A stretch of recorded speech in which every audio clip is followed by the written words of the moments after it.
My name is Shirley Connor, and the moment I realized my relationship was already over didn't arrive with shouting tears or slammed doors. It came quietly wrapped in laughter, disguised as a joke delivered casually across a polished concrete table, under buzzing neon lights, in a bar I never liked but had learned to tolerate because my boyfriend did. Chris Dawson said it without hesitation, without malice, without even looking at me at first. God, I hope never. I'd rather die than marry her. The words floated in the air for a fraction of a second, weightless and absurd, before dropping straight through my chest and settling somewhere deep and irreversible. Someone laughed, maybe more than one person. The music didn't stop. The bartender kept shaking cocktails with ironic names that cost more than a decent meal. Life continued perfectly indifferent to the fact that something inside me had just snapped clean in half. I smiled, not because it was funny or because I was trying to save face, but because my body reacted before my mind could assemble a response. I lifted my glass, finished my drink, slowly feeling the burn trace a familiar path down my throat, then set it down with deliberate care. I stood up, smoothed my jacket, and walked away from the table with a calm that felt almost clinical. Behind me, someone called my name, and Chris's voice followed a beat. Later, confused, slightly irritated, as if I'd violated the script by standing up at the wrong cue. I didn't turn around. I didn't hesitate. I simply left. The bar itself was everything Chris loved, and everything I endured for him.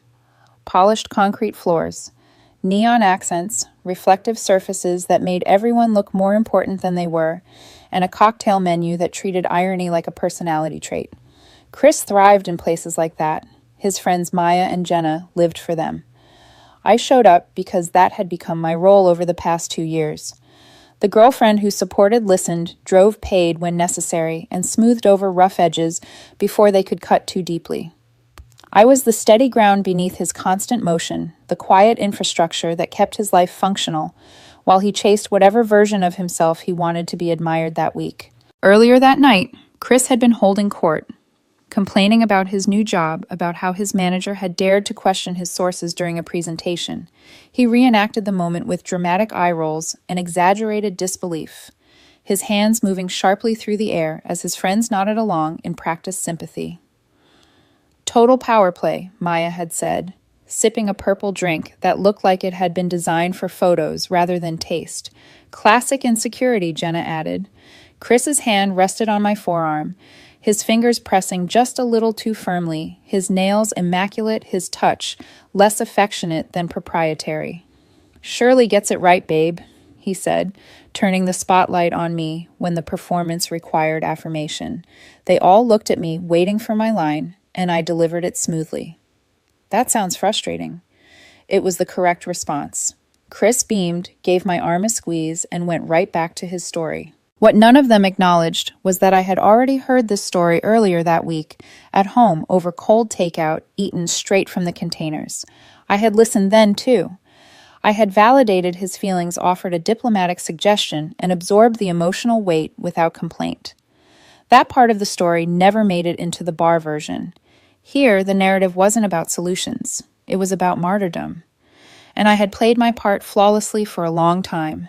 When Chris was laid off 8 months earlier, I covered the rent without discussion, cooked our meals, and talked him down from panic spirals that struck at 2 in the morning. I celebrated his new job like it was my own win. We had picked this very bar to celebrate his first paycheck. Our place, he'd called it, leaning across the table with a grin that once made me feel chosen. Watching him now, glittering under the neon, laughing, loudly soaking in attention, I felt a familiar fondness that had been worn thin by a fatigue I could never quite name. He was ambitious, charming, alive, and I was the person who made sure that aliveness didn't burn our shared life to the ground. Later, when the conversation drifted to Jenna's disastrous dating app experiences, Chris leaned into me and kissed my cheek loudly, theatrically. "God, I'm so glad I don't have to deal with that anymore," he said, as if staking a claim. I smiled the way you do, when the gesture is more about performance than intimacy. Another round arrived. I didn't order anything. I was driving. I watched them instead, a trio of beautiful people glowing in the reflection of their own narratives.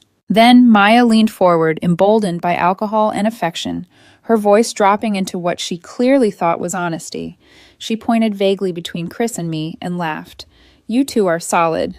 Like actually solid." "It's kind of gross." Jenna giggled. Chris wrapped an arm around me, pleased. "We are, aren't we?" Maya didn't let it go.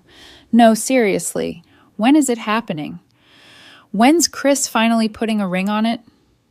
The question landed with an awkward thud, drawing a brief, clumsy spotlight. I looked at Chris, expecting the familiar deflection, the playful dodge, the reassuring squeeze that meant not now, but someday.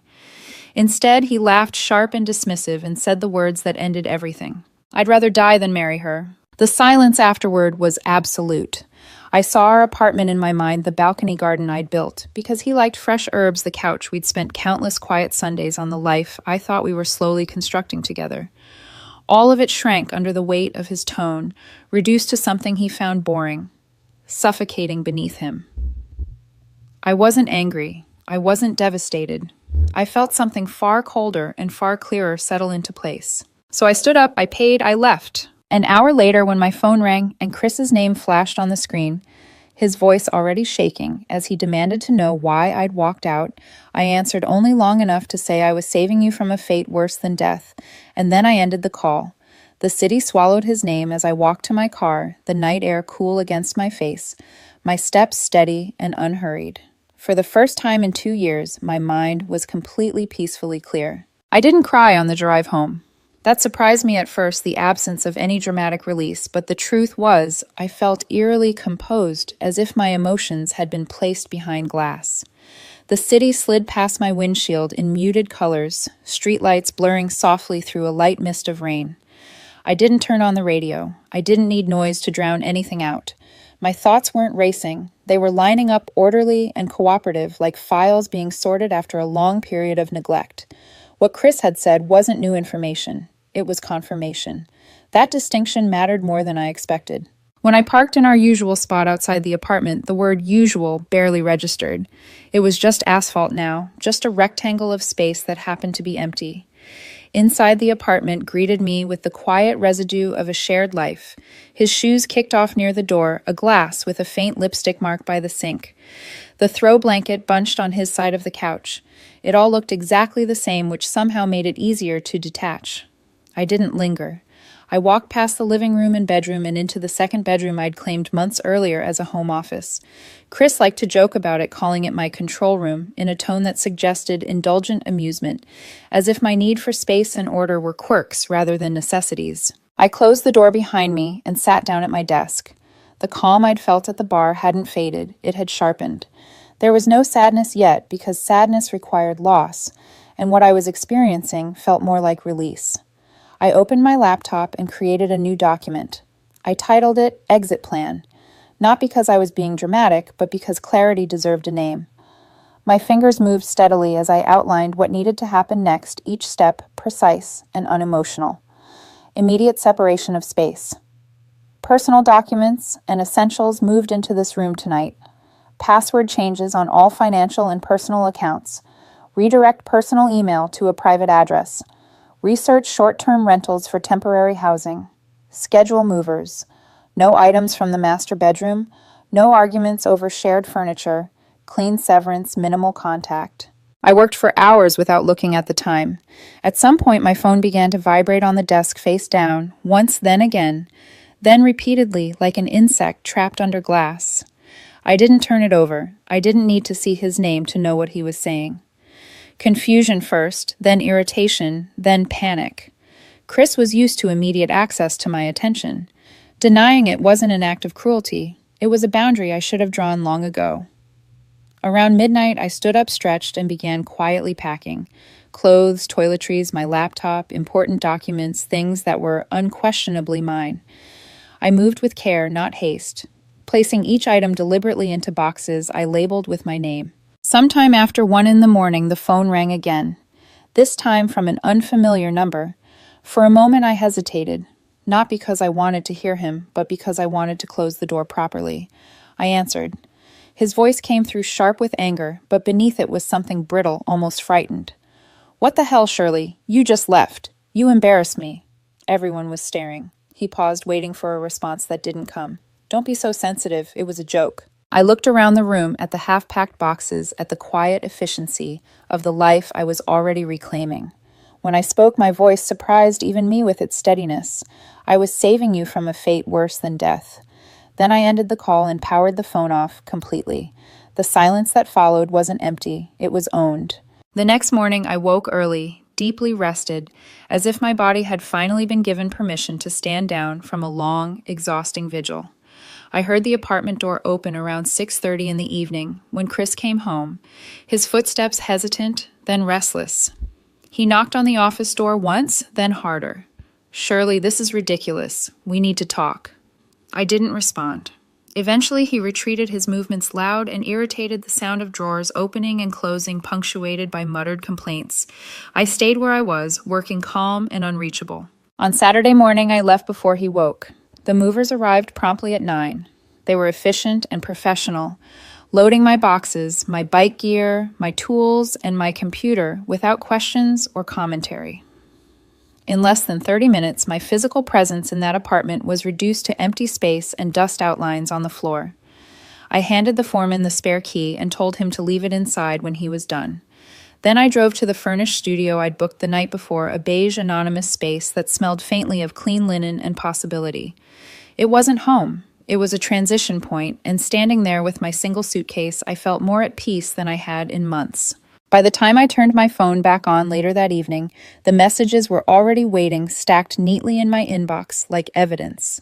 Anger, denial, guilt, and manipulation followed a predictable pattern, first from Chris, then from his friends. I read none of them closely. I changed my number, blocked the rest, and sent one final email to the landlord confirming my intent to remove myself from the lease and forfeit my share of the deposit. His reply was brief and professional. "Thank you for handling this so promptly." That night, sitting on the floor of my new studio with takeout I'd chosen without consultation, I realized something fundamental had shifted. The quiet around me wasn't loneliness. It was space. And for the first time in a very long while, that space belonged entirely to me. The first wave arrived exactly as I expected it to, not as a single confrontation, but as a spreading pressure system, quiet at first, then increasingly intrusive, pressing in from every direction Chris could still reach. I had barely settled into the unfamiliar calm of my new studio when my phone began to buzz again. This time, not with his name, but with unfamiliar numbers and half-recognized contacts. I didn't answer them. I didn't need to. The language of damage control was one I had learned fluently over the past 2 years, and I could already hear the script unfolding without listening. Confusion would turn into minimization. Minimization would become justification. Justification would finally be reframed as concern for me, as if my reaction were the real problem. By Monday afternoon, the first message slipped through before I finished tightening my privacy settings. It was from Jenna, her tone syrupy and careful, the kind of voice used when someone wanted something without appearing to ask. She told me Chris was devastated, that he hadn't meant what he said, that I knew how he got after a few drinks. She reminded me gently of all the good times, of how much he relied on me, of how relationships required patience and forgiveness. It was delivered as kindness, but it landed like an accusation. I deleted it without replying, not out of spite, but because engaging would have reopened a door I'd already closed. Maya tried next, less polished, more blunt. She called my reaction extreme, said everyone had been drunk, said walking out had embarrassed Chris in front of his friends. The implication was clear. I had broken an unspoken rule by refusing to absorb humiliation quietly. When I blocked her number, I felt a flicker of something that might once have been guilt, but it dissolved almost immediately. I was no longer interested in negotiating my own dignity. The pressure escalated the following day when Chris's mother called. I recognized the number immediately and considered letting it ring, but curiosity got the better of me. Her voice was warm and concerned, a practiced blend of affection and authority. She told me Chris was struggling, that he was confused and hurt, that he hadn't slept properly since I left. She called him passionate, impulsive, misunderstood. Then, without missing a beat, she pivoted. She asked whether I thought I might be overreacting, whether 2 years together deserved to end over a careless joke. The word joke was repeated several times, as if repetition could soften it into truth. When I told her calmly that I was no longer in a relationship with her son and that this decision wasn't open for discussion, there was a pause on the line, followed by a faint edge of irritation. She reminded me that strong women didn't run away when things got uncomfortable. I thanked her for her concern and ended the call. The entitlement in her tone explained more about Chris than he ever had. The only conversation that mattered came late that evening from my brother Lucas. He didn't open with advice or judgment. He simply asked me what had happened. I told him plainly, without embellishment. He listened in silence, then let out a low breath. "That's not a joke," he said finally. "That's a confession." There was no attempt to soften it, no suggestion that I reconsider. Just validation, solid and grounding. When he asked if I was okay, I realized I was telling the truth when I said yes. As the week unfolded, the pattern became impossible to ignore.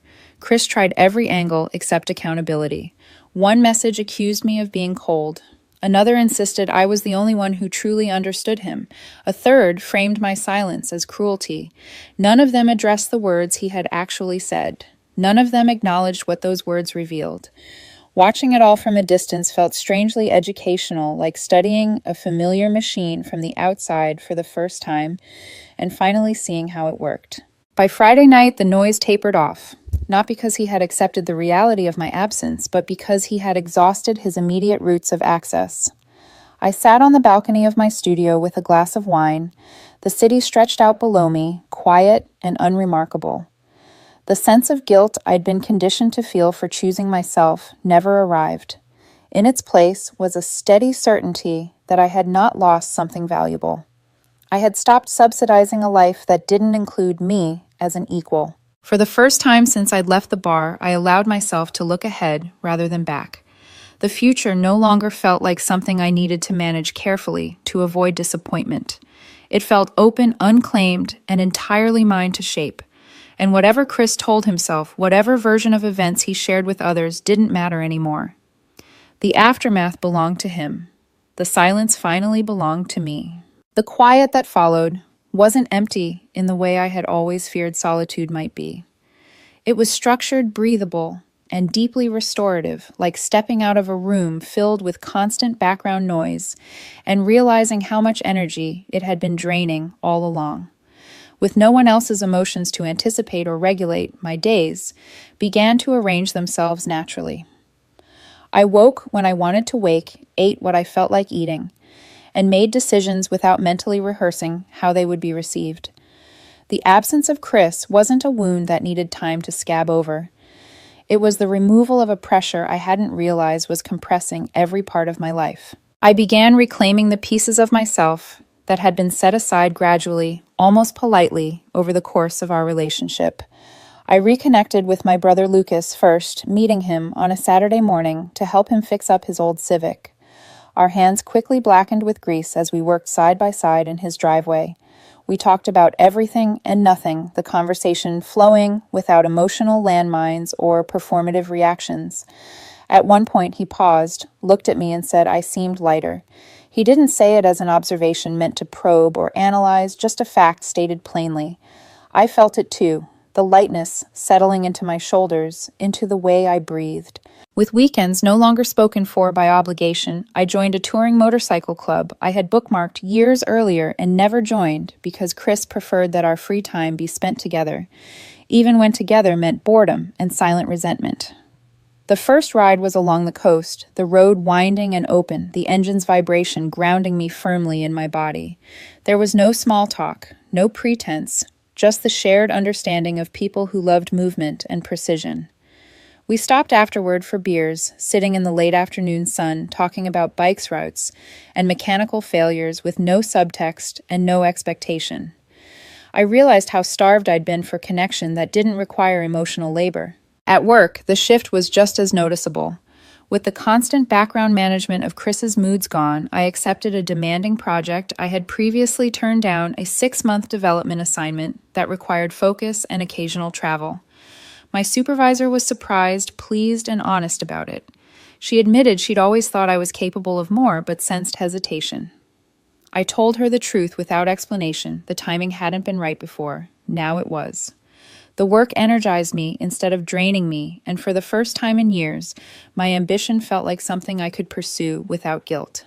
It was during one of the club rides that I met Samuel. He rode a well-maintained vintage bike and worked as an industrial designer, someone who appreciated systems, materials, and patience. Our first conversation was entirely unremarkable, which turned out to be its greatest strength. We talked about the difficulty of sourcing quality parts, about design failures that taught better lessons than successes. There was no flirtation layered over insecurity, no performative charm, just ease. I didn't think of Chris at all, and when I later realized that fact, it struck me as the clearest sign yet that something fundamental had shifted. Weeks passed like that, steady and self-directed each day, reinforcing the quiet truth that my life functioned better without the constant demand to prove my value. I wasn't healing from heartbreak in the way movies suggested. I was rebuilding from clarity. The version of myself that had stayed smoothed, supported, and absorbed had done her job until the job revealed itself as endless and unrewarded. Now, in the absence of that role, I wasn't empty. I was finally available to my own life. The consequences of leaving didn't announce themselves loudly, and they didn't arrive with the satisfaction of vindication. They seeped in slowly, indirectly, through channels that no longer belonged to me, and by the time I became aware of them, they felt more like background information than developments I was meant to react to.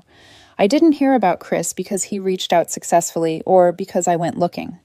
I heard about him because lives unravel in ways that rarely stay contained, and people talk especially when they are trying to make sense of a collapse they didn't expect. The first confirmation came from someone I barely knew anymore, a former colleague of Chris's named Lillian, who had always been polite and observant in a way that suggested she noticed more than she shared. She emailed me late one evening, careful in her phrasing, clear about her intent. She wasn't writing on Chris's behalf, she said. She wasn't asking me to intervene or forgive. She simply wanted me to know that what had happened in the bar hadn't gone unnoticed or unremembered. According to her, Maya had repeated Chris's words verbatim to a few people, and the story had spread beyond their immediate circle. It hadn't cast him in the light he expected. At work, his performance declined sharply. He blamed others' missed deadlines, reacted defensively. He was let go the previous week. The lease on the apartment was ending soon, and he couldn't afford it alone. Maya and Jenna had declined to take him inciting drama they no longer had the energy for. Lillian wrote all of this without embellishment, then ended her message with a simple statement of accountability. What he had said was cruel, and consequences once set in motion rarely reverse themselves. I read the email twice and felt almost nothing. No satisfaction, no schadenfreude, not even pity. The information registered the way a weather report might relevant, but emotionally neutral. I replied briefly, thanking her for her honesty and wishing her well. Her response came quickly. She said she was glad I was doing well. That small, human decency mattered more than anything else in her message. That seemed to open a door Chris had been battering from the other side. His attempts to contact me resumed with a new intensity, stripped of the casual arrogance that had once defined him. The first was nostalgia delivered through an unfamiliar number and a photograph attached without explanation. It was a picture from the beach the previous summer, both of us sunburned and laughing a moment that had been real and unguarded. A caption followed, tentative and aching. Remember this. We were happy. I've never been that happy since. I deleted the message and the photo without lingering. The past, I had learned, was not evidence of obligation. 3 days later, the tone shifted. The call came late at night, the kind of hour reserved for emergencies and regrets. Against my better judgment, I answered. His voice broke immediately, stripped of performance, raw with panic. He told me he was being evicted, that he'd lost his job, that he had no one left. He said my name like it was a lifeline. He told me I was his home, his person, that he would do anything to fix what he'd broken. I listened quietly, my attention drifting to the clean lines of a sketch on my desk, the ordered calm of the life I was building. When he finally asked if I was there, I answered evenly. I told him he should contact a financial advisor or a housing assistance service, that they could help him navigate his situation. The silence on the other end was stunned, wounded. He said he didn't need resources, he needed me. I told him softly that I was not a resource, and then I ended the call. The final attempt came not from him directly, but from his mother, her voice tight with indignation, masked as concern. She accused me of abandoning him when he was vulnerable, of punishing him beyond what was reasonable. She urged me to be compassionate, to forgive, to remember the man I'd loved. The manipulation was transparent now, its outlines stark. I told her calmly that I was being exactly who I was, and that person was no longer in a relationship with her son. When I hung up, there was no tremor in my hands, no rush of adrenaline, just a quiet confirmation that the door was closed. That night, a final message slipped through before I blocked the number entirely. It was venomous, stripped of pleading, revealing the core beneath the desperation. He called me cowardly small, incapable of handling a strong man who spoke his truth. He told me I'd ruined my own life.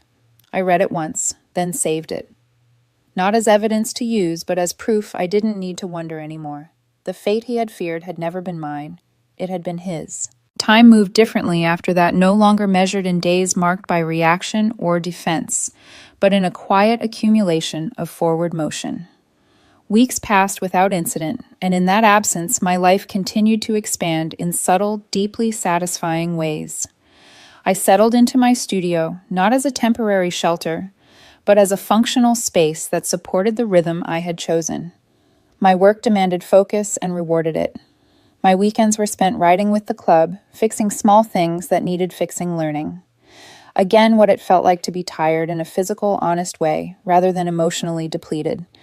Chris became a distant concept, something that had happened rather than someone who still existed in my daily reality. The call came late on a Tuesday night, the kind of hour that bypasses politeness and goes straight for urgency. I recognized the area code immediately, even though the number itself was unfamiliar, and for a moment I considered letting it ring out, allowing the boundary I had drawn to remain untouched. But there was a part of me that understood this was likely the last thread, the final test of whether the separation was real or merely delayed. I answered without greeting. His voice came through in fragments, breathless and uneven, stripped of the confidence and entitlement that had once defined him. He sounded smaller, almost unrecognizable, like someone who had finally reached the bottom of a long descent. He told me he'd received the eviction notice that morning, that the timeline was shorter than he'd expected, that his savings were gone. He said my name again and again, as if repetition could reestablish a claim. He apologized in a rush, tripping over his own words, admitting mistakes without clarity, promising change without substance. He said he had been scared that night in the bar, scared of settling, scared of being ordinary, scared of how much he needed me. He said he hadn't meant it. Not the way it had sounded. Listening to him, I felt a strange detachment, like observing a familiar pattern from such a distance that its shape became obvious. This wasn't remorse. It was panic. This wasn't understanding. It was loss of control. I waited until he finished, until the words tapered off into broken breathing and expectation. When I spoke, my voice was calm, measured, almost gentle, not because I felt tenderness, but because I felt certainty. I told him that what he was experiencing was the result of choices made long before that night, that his fear of a boring little life had cost him the stability he once took for granted. I suggested practical steps, resources that existed specifically for situations like his numbers he could call systems designed to help when things fell apart. The pause that followed was heavy, filled with disbelief. He said he didn't need systems or numbers, that he needed me, that I was the only person who had ever truly supported him. That was the moment everything crystallized. I told him quietly and without emphasis that I was not his safety net, that I was not a solution to the consequences of his own words, and that the relationship he was reaching for no longer existed. I said this wasn't punishment and it wasn't cruelty, it was reality. When he asked if there was truly nothing left to say, I answered honestly. There wasn't. I ended the call and blocked the number, not with anger or triumph, but with the same deliberate finality I had used to close every other door he had tried to force open. Afterward, I sat in the silence of my studio, listening to the low hum of the city outside, and noticed something that surprised me. My hands were steady. My breathing was even. There was no echo of guilt waiting to ambush me once the adrenaline faded. The conversation hadn't reopened old wounds or created new ones. It had simply confirmed what I already knew. Whatever version of love had existed between us could not survive without respect, and without respect, it had never truly existed at all. For the first time since that night in the bar, I felt not just free, but finished with it. 6 months passed without incident, long enough for my life to settle into a shape that felt intentional rather than reactionary.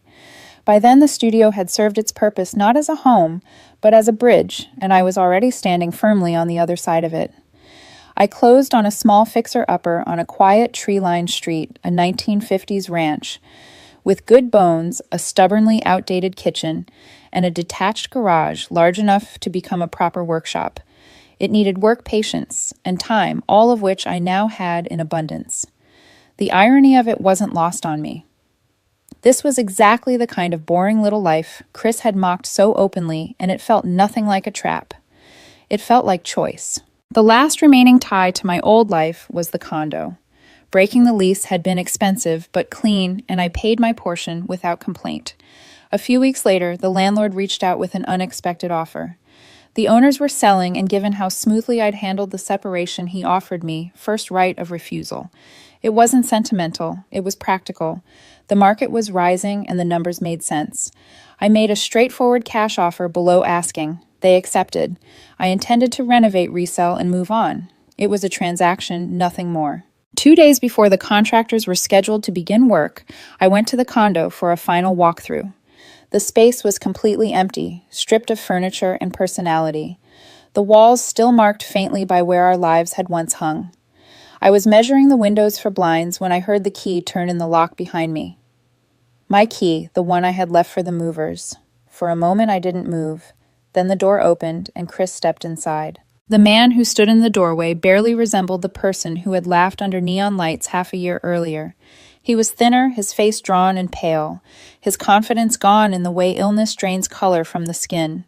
His hair was pulled back without care, his clothes loose and worn as if he were wearing someone else's life.